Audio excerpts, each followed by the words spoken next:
Kazan सहर में बड़ धरणर ड्रोन अटैक 9-11 पर आतंकी प्रचंड आक्रमण 3टी बहुतल कोठा को आतंकी टार्गेट लोकंकु सुरक्षित भाव में बाहर करा जाउछि। घटना रे यूक्रेन को दायी कला रूस। मोट 8टी ड्रोन रे आक्रमण होइछि। या परे कजान विमान बंदर को बंद करा जाइछि। आक्रमण ने रूस मीडिया रे रिपोर्ट प्रकाश। क्षयक्षति संपर्क में सविशेष किछि जଣା पड़ि नाही।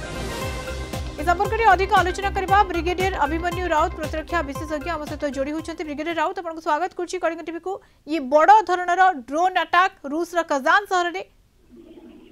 निश्चय आपण जहाँ कहले 9/11 जमती वर्ल्ड ट्रेड सेंटर जो भयावह दृश्य आम देखी गोटे पर गोटे दुईटी प्लेन केमती जो नवश्चंडी अट्टालिका को केमती भाव से धरासात करते ठीक सेमती एठी गोटे ड्रोन बा जो जरिया जो उच्चतम अट्टालिका को जो टार्गेट करी जो प्रकार क्षयक्षति घटे तार तो पूरा पूरी अनुमानित आसी ना कि जहाँ देखा जाउची निश्चित भाव गोटे बड़ धरणर आतंकी आक्रमण आ निश्चय राशिया आर किसी ना किसी गोटे आग किसी ना किसी गोटे ठिकाना करिवो किए वर्तमान ये घटना घटे तार से माने निजे निज उपर को नहीं नहांती किंतु किसी समय पर आसीबो निश्चय आसीबो। वर्तमान कार्यक्रम होची जे केमती से जो बिल्डिंग रे रही हमर नागरिक जो सिविलियन भाई माने तांको केमती सुरक्षित बाहर को करा जीवा तांकर जे मेडिकल और अन्य सुविधा करा जाय परिबो लोक मान को केमती बंचाई परिबो सेटा होची हमर नंबर तांकर राशिया रा प्रथम प्राथमिकता सेही पर से काम करचंती किंतु परमोर्थ जना पड़िबो कि निश्चय कौन से आतंकवादी संगठन आर नव ठिकड़ा नव द्वितीय निश्चित भाव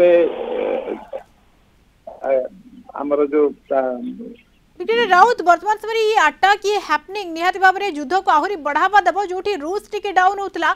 वर्तमान यूक्रेन जदि एभली कांड घटाई तो कोटा कोठी ये युद्ध को आहरी तीव्रतर करिवो। निश्चय निश्चय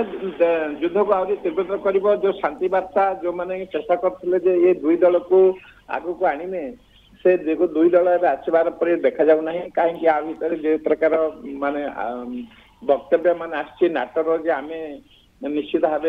साहाय्य करूँ आउ डीप स्टेट तार मात्र रहा 30 दिन से भितर सी निश्चित 30 दिन भी नहीं आज 21 है 20 जनवरी पूर्व जहाँ किसी से करें जी आतंकवादी माने आतंक सृष्टि करें से दिगरे से काम कर चाहूना दुनिया रे शांति रहू राशिया राशिया से शांति आगू को आसू से गोटे हूँ घटना आ निश्चित भाव एटा गोटे गोटे बड़ धक्का आगू को एटा को युद्ध को आउरी तीव्रतर करिवो काहे कि यूक्रेन रे भली अभिमुख्य होई पारे ब्रिगेड राउत जोठी अमेरिका रो सपोर्ट मध्य बंद हेबा को बसलाणी सेठी यूक्रेन रो एभली अभिमुख्य काहे कि आपण भाबुछंती जिद आउ किछि नै गोटे ईगो आउ जिद मरता क्या नहीं करता जब जमती गोटे अच्छी जे मरता क्या नहीं करता ताको तो से प्रायतः से ध्वंस विषय से